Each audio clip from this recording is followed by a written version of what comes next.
বিএনপির চেয়ারপারসন সাবেক দেশনেত্রী বেগম খালেদা জিয়া ও ভারপ্রাপ্ত চেয়ারম্যান তারেক রহমানের পক্ষ থেকে বরিশালে সুবিধা বঞ্চিত অসহায় মানুষের মাঝে শীতবস্ত্র বিতরণ করেন। দক্ষিণাঞ্চলের মাটি ও মানুষের নেতা আবু নাসের মোহাম্মদ রহমতুল্লাহ সদস্য বিএনপির জাতীয় নির্বাহী কমিটি ও বরিশাল সদর উপজেলা বিএনপির সিনিয়র সদস্য শনিবার 7 ডিসেম্বর সকাল 11টায় বরিশাল প্রেসক্লাব মিলনায়তনে সুবিধা বঞ্চিত প্রায় 5 শতাধিক মানুষের মাঝে শীতবস্ত্র বিতরণ করা হয়। এ সময় উপস্থিত ছিলেন মহানগর বিএনপির সিনিয়র সদস্য ও প্রবীণ সাংবাদিক নুরুল আলম ফরিদ, বরিশাল সদর উপজেলা ছাত্রদলের নেতা উজ্জ্বল, দিনকাল পত্রিকার ব্যুরো প্রধান হুমায়ুন কবির, আব্দুর রহমান স্মৃতি ফাউন্ডেশনের আহ্বায়ক ও শিশু বিশেষজ্ঞ ডাক্তার আমিনুল ইসলাম সহ মহানগর ও সদর উপজেলা বিএনপির অঙ্গ সংগঠনের নেতৃবৃন্দ।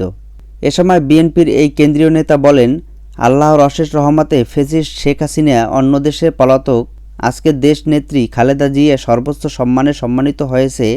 সাবেক প্রধানমন্ত্রী খালেদা জিয়ার রোগ মুক্তি কামনা করে তিনি দেশবাসীর কাছে দোয়া চেয়েছেন।